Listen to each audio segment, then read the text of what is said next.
Hello and thank you for joining me here at Why the Book Wins. Today I'm going to be talking about BABYGIRL, directed by Haline Reijn. This movie was released on Christmas Day, 2024. I personally watched it on January 1st. It was the very first movie I watched in 2025. And I watched quite a few movies in the first week of January. And yet, no matter what movie I watched, my mind just kept coming back to BABYGIRL. And I just could not stop thinking about this movie because it was so fantastic and I absolutely loved it. And so, even though it is not based on a book, because if you are new to my channel, most of my videos are book versus movie comparisons. But even though this is not based on a book, it doesn't matter. I have to make a video talking about it and sharing why I love it so much. And I will begin the video spoiler free before getting into spoilers. And I want to start out saying that I think there are things about this movie that anyone who watches it can agree are just so well done. Even if you didn't like the movie that much, there's certain things you just can't deny. For example, the performances, right? So we have Nicole Kidman in the starring role. She plays Rami.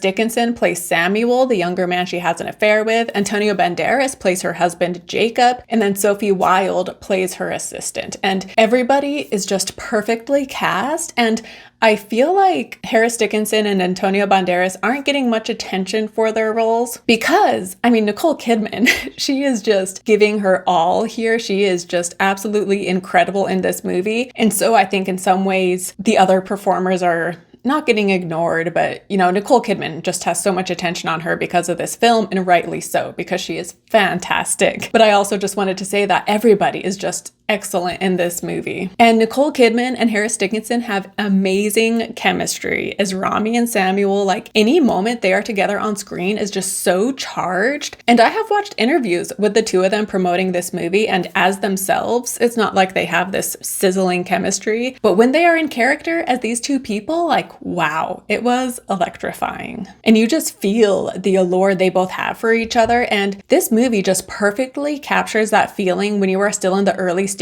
with someone you are romantically involved with, and that obsession you feel about them. And I loved, the scene when she meets him at the club, and then the scene when he shows up in the pool. Like, both of those, the director, Haline Reijn, she just perfectly captured those emotions, right? Like, you feel the exhilaration and the high and the lust and the obsession and the tunnel vision that Rami is feeling. And then I also need to talk about the music because, wow, like, the music that they wrote for the movie, incredible. But then also the songs they play, like the real life songs they play for certain scenes, were also just fantastic.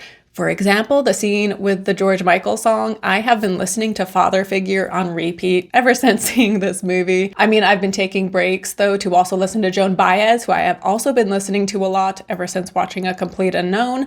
But yeah, the score, the soundtrack, it was fantastic. And before I get into spoilers, I also wanted to acknowledge how this movie is being marketed as an erotic thriller. And I had only seen one trailer before I saw this movie. And the trailer definitely made me think that it was going to be a thriller. Like, it seemed to be implying that Samuel was like a messed up guy who was taking advantage of Nicole Kidman's character in some ways, and that he was going to blackmail her and he was going to infiltrate her family life. And yet I feel like that was pretty misleading because this movie ended up being so much more powerful and so much more meaningful and so much more personal into the character of Rami than if it had just been a standard thriller. Not that, thrillers can be impactful as well. But yeah, I just feel like the marketing has been a little misleading. And on one hand, I was pleasantly surprised that it ended up being so much more than what I thought. And yet I am worried that people are going to go into this expecting some edge of your seat, exciting thriller, and then they'll leave feeling disappointed. So I just wanted to toss that out there, that if you are expecting a thriller, maybe change your expectations and go into it knowing that that's not what this is going to be. And now to get into spoilers. So to continue talking about thrillers, so I read that Haline Reijn, she purposefully wanted to turn this trope on its head because, the standard thriller that has like a woman who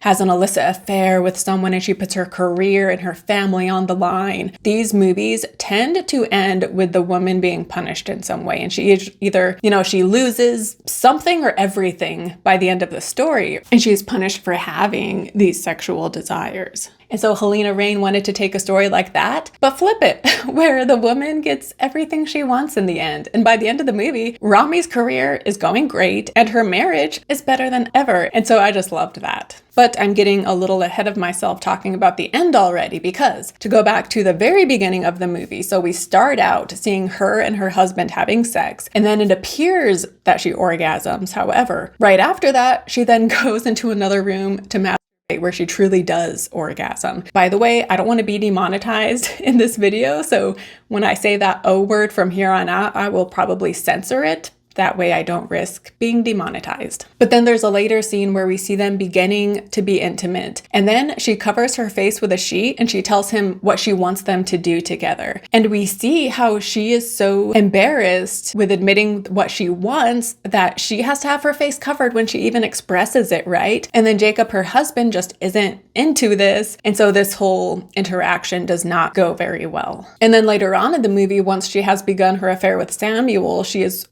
at home, and her husband Jacob starts to touch her, and she is just kind of feeling on edge and stressed. And so in this moment, she blurts out and she tells him the truth, that she has never been able to orgasm with him. And the next day she takes it back, being like, I'm sorry, I didn't mean it. I was feeling stressed. I was taking it out on you. But we know that she was telling the truth. And a couple's sexual compatibility isn't always the most important thing in a marriage, in a relationship, but it still is pretty important, right? And so we can see that for the last 20 years that she has been with him, this aspect of their relationship has been severely lacking. And then she meets Samuel, who is an intern at the company that she has a high position at, and they are both drawn to each other. And despite her powerful position, he makes the inappropriate remark that he thinks she is the type of person who likes to be told what to do. And then they play this back and forth game before finally meeting in this kind of dumpy hotel. And something else I want to say that I liked about this movie is that even though it is labeled as being an erotic movie, the sex scenes did not come across as hot and steamy. At least I didn't think so, and at least for the majority of them. And instead, it feels very real and almost awkward at times as these two people are trying to figure out what this dynamic is going to be. And now I will say that the sexual tension and the sexual chemistry between Rami and Samuel, it is off the charts. But yeah, when it comes to the sex scenes themselves, I felt like most of them weren't these hot, steamy scenes that you might be expecting. For example, this first time when they are in this hotel room, as he implied earlier, he tells her what to do while they are here. And yeah, it just comes across sort of awkward and uncomfortable almost. He has her eat a candy from his hand like a dog kind of. And then from here though, he brings her to orgasm, and then afterwards she cries and he holds her. And again, she has been with her husband for 20 years, and we can assume that in those 20 years, she hasn't had an orgasm that she did not cause herself, right? And so to finally have this experience with another person, it makes sense that she would cry. And this actually reminded me of Jeanette McCurdy's memoir, which is fantastic.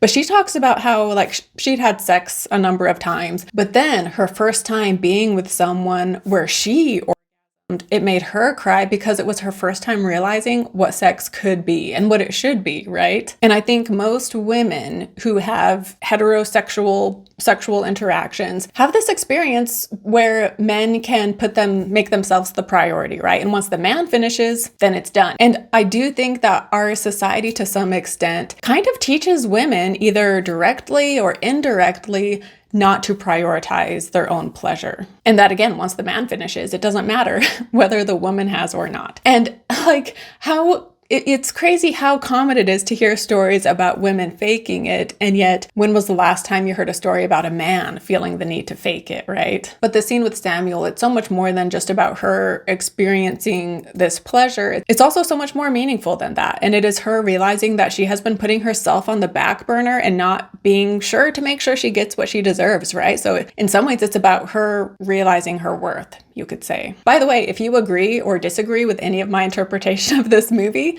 feel free to comment down below. Whether you agree or disagree, let's talk about it. But then, yeah, they have this dynamic where he tells her what to do. Like dominates her. I don't know if that's the right word. I don't know if that's the word they use. But he'll do different things. Like he'll break a dish and have her crawl and pick it up. Or he'll have her drink from a dish on the floor. And then just like telling her when she can or can't undress and things like that. But even this, I think, makes sense for her character because she is this amazing career woman who has a very high level position where she is in charge, she is running things, she is making the decisions. And then in her home life, she's a mom to 2 kids. So there too, she has a lot of responsibilities. And so I think it makes sense that she has this sexual fantasy about being told what to do, considering in regular life, she is always the one having to make decisions, right? And so that's kind of how I interpreted this fantasy of hers. But again, let me know your thoughts down below. But there is also a part in this movie where she mentions that she was raised in a cult.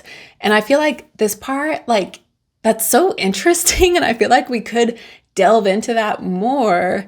But if we were to delve into that more, we would be making a lot of assumptions because this is just a passing comment in the movie that is never brought back around again. And so even though we don't hear anything else about this, it is something to keep in mind because partway through the movie, when she does like a half confession with her husband, she tells him that ever since she was little, she had these fantasies and it made her so ashamed and embarrassed to be thinking these things. And so she tried to push those thoughts aside and not believe that they were true of what she wanted. And we see that she goes to therapy, and this is possibly in an attempt to try to shut out these desires she is having. And if she was raised in a religious cult, it makes sense that she would feel so much guilt and shame about this part of herself. And then there is a part closer to the end of the movie when she talks to her husband and she tells him, I'm paraphrasing because I don't remember the exact quote, but it was something along the lines of, I told you I was someone else, and then I was upset at you for not knowing who I really am. And this line was so fantastic. And again, this was one of those scenes that really hit home for me because as a recovering people pleaser, there have been times where I have a hard time not just being who I think someone else wants me to be. And then I would feel resentful that I couldn't be myself, but I was the one choosing not to show my real self in fear that if I did, I was face some sort of rejection. And so when she said that, I could definitely relate. And I still do this to some extent, by the way. And this line in the movie has kind of inspired me to just be myself and not let myself think that I have to pretend to be something I'm not. Because all I'm doing by pretending is painting myself in a corner where I am then unhappy and resentful. And I know this probably sounds so cheesy and trite, but that doesn't mean it's still not a valuable lesson that some of us have to learn. If you are someone who you have just always been unapologetically yourself, then you probably wouldn't be able to relate as closely to this movie, at least not to this aspect of the movie. But yeah, for me, it definitely hit home in some ways. And then at the end of the movie, Samuel, he is now working somewhere else. However, word has gotten out amongst the office about what happened between the two of them. And at the very end of the movie, some guy at work comes up to her and he makes a comment about the drama that had happened. But rather than her be self-conscious or worried about her reputation, instead, she just doesn't care. And she just like tells him to F off, essentially. And I like this too, because now that she's just has embraced who she is and she's not keeping anything, in her personal life, like everything is out in the open now. And so because of that, she has this new confidence. And so when this guy comes up to her and says this, she's just like, she just doesn't care. And speaking of embracing who she is, so there is a part when she is with Samuel where he tells her to take her clothes off and she doesn't want to, but she does anyway. And then she feels very uncomfortable as she is naked in front of him. And he is telling her she is beautiful, but she is denying it. And then he comes up and he hugs her. And this seemed to be him literally embracing who she is and making her feel seen and to realize that she doesn't need to hide her true self, at least not around him at this point, right? And she is naked physically, but I think this is also symbolic of her being figuratively naked, and yet she is still accepted for who she is. And then also with her and Samuel, so there is a part, again, after she kind of half confesses to Jacob about this affair, he gets upset. And so she goes to stay at their country house while Jacob stays at their condo in the city. And while she is at the country home, Samuel shows up. And so the two of them are like hanging out and talking in the living room. And they both admit how they were kind of using each other to some extent. And in the movie, she is constantly saying like, oh, like you're so young, I don't want to hurt you. But in response, he's like, like, I think you are more at risk at being hurt than I am because you are putting everything on the line, and one phone call I could make would ruin everything for you, right? And yet we see how they were both vulnerable and sensitive in different ways, and they both did hurt each other in one way or another, while also, it was just there was a lot of layers to this relationship, right? And so a lot of good came from it. But then they did, in their own ways, kind of hurt each other at times. But she also admits to him that part of the allure of this affair was the fact that she was putting everything on the line and she was risking so much. And so that was part of the excitement. And also maybe she had this small desire to self-sabotage, or to at least feel the risk of self-sabotage to some extent. But then, yeah, while the two of them are talking about this, Jacob shows up because he wants to make amends with Rami. However, he then sees Samuel there and he realizes that this is the guy she had been sleeping with. And so the two of them get in a fight. However, once they calm down, the three of them are there and they are talking with each other. And I feel like my only critique for this movie, I want to see it a second time. I still have only seen it once. But as of right now, my only critique is that this scene, I wish it went on longer because I just loved seeing the three of them together talking this out. It was fantastic. And so I wish we just got more of it. But in this scene, Jacob is saying how like women don't want to be dominated, sexually in this way. Like that's just a male fantasy. But Samuel says like, it's not so black and white. Like it's more complicated than that. And I like this too, because I feel like so often in life, so many different things, we like to make it so clean cut and so black and white when really things are so much more muddy and complicated. And, we try to make it seem black and white. That way it's easier for us to understand. But yeah, the reality is oftentimes things are much more complicated than we would like them to be. And after I recorded this, I watched Lady Genevieve's video for this, and I would definitely recommend you check her video out as well, because she gets more into the generational differences between Rami and Samuel, as well as how Rami and her daughter view things, because she and her daughter have some things in common, and yet they view them differently because they come from different generations. And then when she and Samuel are having the conversation about consent, this also highlights the generational difference between them as well. And so again, you should definitely check out her video and hear her thoughts on this movie, because I really liked what she shared as well. And then the very, very last scene of this movie is Rami with her husband, and she is finally orgasming with her husband. And I loved this too, because that scene in the beginning, when we see her fake it, she makes this kind of like stereotypical, like sexy sounding moan. And yet when she does it for real with Samuel and then here with Jacob, it's almost more of an animalistic sound, you could say, and maybe less, like not as sexy. And so it shows how like earlier when she was faking it, she was also making the noise that she assumed Jacob wanted to hear, right? And not being her true self. But then at the very end, she looks right into the camera. And I loved this because it's almost like her being defiant or bold in a way, where she is just, again, she's just owning up to who she is and what she wants. And she's just staring right at the camera being like, yeah, what are you going to do about it? Right? Like she just has finally fully embraced herself, and she has no shame and no guilt. And yeah, I just loved that so much. And then we of course have to talk about the dog, because intermixed with this scene at the end, we see Samuel at that hotel from earlier with the dog that he had calmed down on the street the first time we see him. And the dog is obviously symbolic of Rami and her desires. And like I said, when she is being for real, she kind of has this like animalistic sound. And so kind of like in Night Bitch, which I did a book versus movie for, these two women are embracing their inner dog, their inner animal, rather than suppressing it. And then I also real quick wanted to mention her assistant, who again, I really liked. And we see how this character is always promoting women in the workplace, and she admires Rami so much, and she feels like she has a bright future with Rami. But she ends up realizing the affair that is going on between the two of them. And so she confronts Rami and she tells her, like she gives it to her straight, being like, you are going to end things with him and you are going to get your life together, because I have a lot riding on your career and I don't want to have wasted my time. And she also doesn't want Rami to throw her career down the drain because of this, right? Because again, it's so rare to see a woman in this high of a position of power. And so she's also doing it to help Rami too. And so yeah, I just love that scene too. But yeah, I think that about wraps it up on my thoughts on Baby Girl. Again, let me know your thoughts down below in the comments. And there was one thing with her job, how her job is all about automating work so that people can have more time to do other things. And I feel like this comes up a lot, like the idea of automating work, essentially, instead of doing it yourself, getting some automated process to do it for you. And it seems to come up a lot. So I feel like there is something there, but I'm not quite sure what. So feel free to share your thoughts on that down below as well. But yeah, thank you so much for watching this video. Do not forget to like and subscribe, and I will see you next time. Bye.